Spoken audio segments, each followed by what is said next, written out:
Fatou, lève-toi. Tu vas être en retard pour l'école. Fatou, les autres enfants sont déjà partis. La voix de sa fille sortit de sous les couvertures. Je veux pas y aller aujourd'hui, maman. Je veux dormir. Le père entendit depuis la pièce d'à côté. Il cria sans même lever la tête. « Laisse-la dormir !» Et c'est comme ça que l'école continuait, sans Fatou. Bienvenue sur notre chaîne dédiée aux contes et légendes africains. Alors, abonnez-vous à notre chaîne et dites-nous en commentaire de quel pays vous nous regardez. Merci beaucoup. Fatou était enfant unique. Son père la gâtait sans compter. Tout ce qu'elle demandait, il le lui donnait sans hésiter. Quand elle cassait les peaux des autres enfants, il payait sans gronder.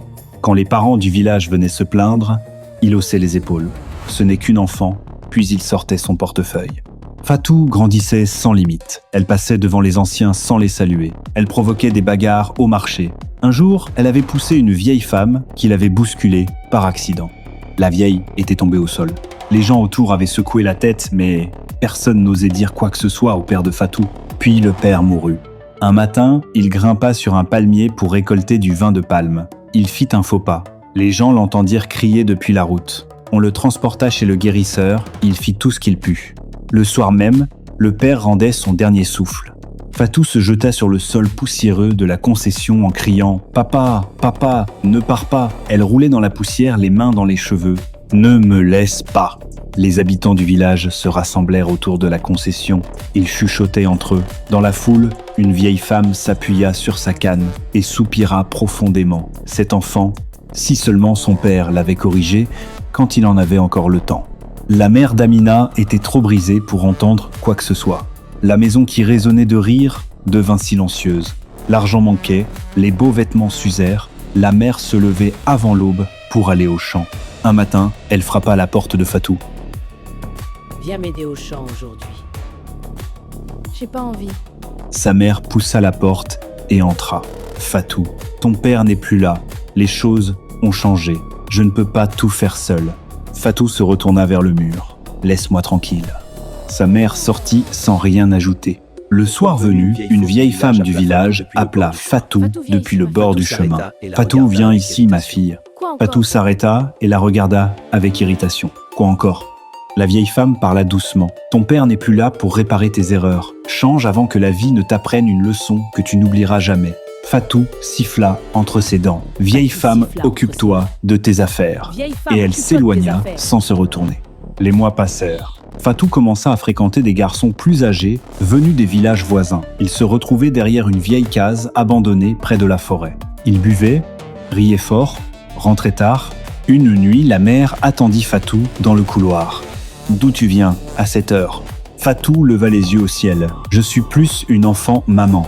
Arrête de me suivre. » Sa mère prit sa main. « Ma fille, le chemin que tu prends est dangereux. » Fatou retira sa main et entra dans sa chambre. « Laisse-moi, tranquille. » Ce soir-là, sa mère s'assit à côté d'elle sur le lit et parla doucement. « Fatou, ton père n'est plus là. Nous n'avons personne pour nous aider. S'il te plaît, retourne à l'école. Un jour, moi aussi, je partirai.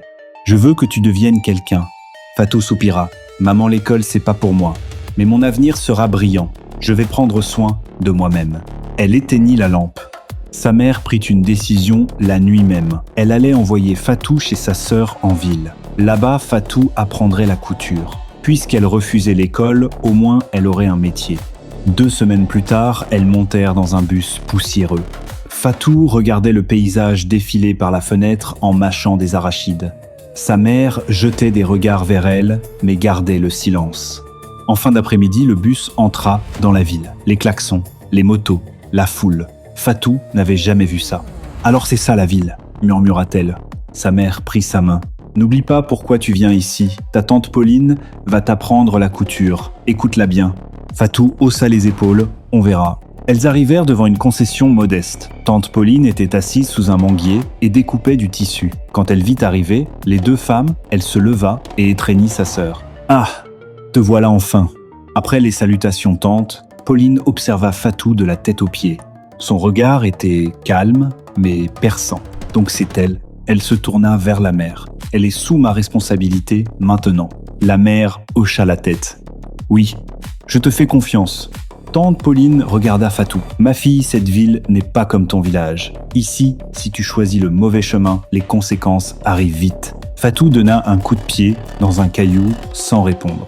Le lendemain matin, la mère serra sa fille très fort. « Écoute ta tante, apprends quelque chose d'utile. » Fatou hocha la tête, sans vraiment l'entendre. « Oui, maman. » Le bus disparut au bout de la route. Fatou resta devant le portail, un vide étrange. Elle rentra dans la cour. Tante Pauline tenait un petit salon de coiffure dans le grand marché de la ville. Dès le premier matin, elle réveilla Fatou avant le soleil. Debout, dans cette maison, tout le monde travaille. Fatou détestait balayer la cour. Elle détestait aller chercher l'eau. Elle détestait rester debout au salon, à regarder les clientes se faire tresser. Plusieurs fois, elle essaya de sortir en cachette. Tante Pauline l'apprenait toujours. « Tu crois que c'est la maison de ton père ici ?» Derrière le marché, il y avait un petit bar. Des jeunes hommes s'y retrouvaient le soir. Fatou commença à y aller. Ils lui achetèrent des boissons. Ils complimentèrent sa beauté. Ils lui dirent qu'une fille aussi belle ne devrait pas travailler dans un salon de coiffure. Elle recommença à rentrer tard, parfois après minuit. Une nuit, tante Pauline l'intercepta dans la cour. « Amina, d'où viens-tu » Fatou croisa les bras sans répondre. Le visage de tante Pauline durcit. « La vie que tu poursuis va te détruire. Tu refuses l'école. Tu refuses même le métier que je t'apprends. Alors, dis-moi, qu'est-ce que tu veux faire de ta vie ?» Fatou répondit avec assurance. « Tante, je sais que mon avenir est brillant. Je sais que mon avenir est brillant. Je vais épouser un homme riche. Je vais épouser un homme Vous verrez riche. tous. » Vous verrez Tante tous. Pauline la regarda longtemps sans répondre. Puis, elle rentra dans sa chambre. Les semaines passèrent. Un jour, Fatou se promenait près du marché quand un jeune homme l'arrêta. Il semblait chercher son chemin. Elle le guida. Avant de partir, il lui demanda son numéro de téléphone. Ce soir-là, Fatou n'arriva pas à dormir. Elle attendait son appel. Elle se retourna toute la nuit. Elle se murmura « Je crois que j'ai rencontré l'homme qui va changer ma vie. » 3 jours plus tard, il appela « Bonsoir Fatou, c'est Léo, le jeune homme que tu as rencontré l'autre jour. » Fatou sauta du lit. Son cœur battait fort. Léo lui proposa un rendez-vous. Elle accepta sans réfléchir. Ce soir-là, tante Pauline l'arrêta à la porte. « Fatou, où tu vas ?» Fatou sourit. « Tante, je vais voir mon futur mari. » Tante Pauline fronça les sourcils. « Quel futur mari ? Tu le connais à peine. La ville n'est pas comme le village. Fais attention. » Fatou leva les yeux au ciel. « J'ai 20 ans, tante. Je peux prendre soin de moi. » Elle sortit. Léo l'emmena faire du shopping dans un grand centre commercial. Des robes longues, des robes courtes, des chaussures à talons brillantes, un téléphone dernier modèle qu'il déballa devant elle. Fatou regardait chaque chose, les yeux écarquillés.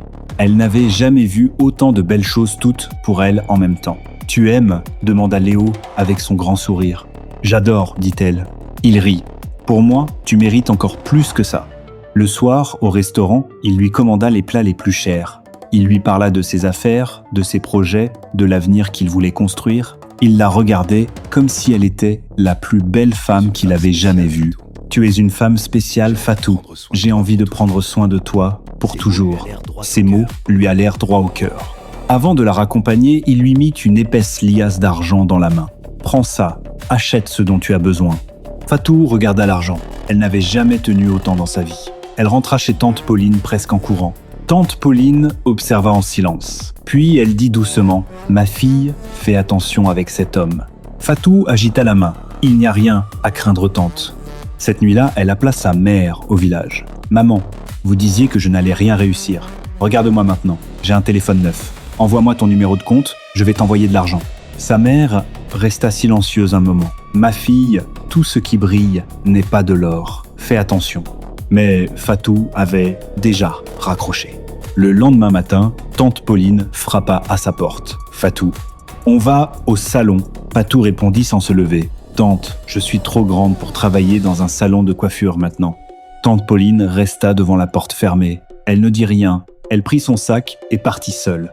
Léo continua à emmener Fatou dans des restaurants, des sorties, des boîtes de nuit.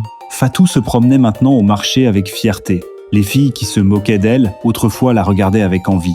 Un soir, tante Pauline l'assit en face d'elle. « Fatou, je te le dis encore, quelque chose ne va pas avec cet homme. Reste loin de lui. » Fatou plissa les yeux. « Tante, je comprends maintenant. Fatou Tu n'aimes plissa pas les me yeux. voir réussir. Tante, je comprends Tu es maintenant. jalouse parce qu'à ton Tu âge, n'aimes pas me voir aucun homme réussir. ne s'est intéressé à Tu toi. es jalouse parce Le qu'à ton âge, silence aucun homme ne s'est tomba intéressé à sur la toi. cour. Clac. La gifle résonna. Tante Pauline se leva les yeux brûlants de colère. « Tu es impolie et irrespectueuse. Tu ne sais rien de ma vie. Fatou porta la main à sa joue. Tu sais quoi? Je quitte cette maison. Kevin a une belle maison. Je vais vivre avec lui. Tante Pauline pâlit. Si tu pars, que vais-je dire à ta mère? Elle m'a confié sa fille en toute confiance. Tu es ma responsabilité. Elle prit les deux mains de Fatou. Écoute-moi une dernière fois. Cette ville est pleine de gens qui savent exactement ce que tu veux entendre. Léo te donne de l'argent et des cadeaux. Mais as-tu réfléchi à ce qu'il va vouloir en échange un jour? Les hommes comme lui ne donnent jamais pour rien. Fatou retira ses mains. Je sais me débrouiller. Ma fille, tu as 20 ans. Tu crois savoir tout. Mais la vie dans cette ville peut changer très vite. En une nuit, Fatou attrapa sa valise. Je pars. Je reviendrai te voir quand je serai installé dans ma belle maison. Tante Pauline resta debout dans la cour et la regarda marcher vers le portail. Elle voulut crier encore quelque chose, mais les mots ne vinrent pas. Elle prit simplement une grande respiration et rentra dans la maison. Le portail métallique se referma avec un bruit sourd. Fatou marcha dans la rue animée du soir, sa valise dans une main, son téléphone neuf dans l'autre. Elle appela Léo. « Je suis prête, viens me chercher ». Il arriva 10 minutes plus tard. Il sortit de la voiture avec son sourire habituel. « Tu as pris ta décision ». « Oui », dit-elle, « on y va ». Il chargea sa valise dans le coffre. Ils s'éloignèrent dans la nuit. Tante Pauline décrocha son téléphone. Elle appela sa sœur au village. « Allô, ma fille va bien ?» Tante Pauline ferma les yeux. « Ma sœur, assieds-toi, j'ai quelque chose à te dire. » Ma sœur, j'ai quelque chose à te dire.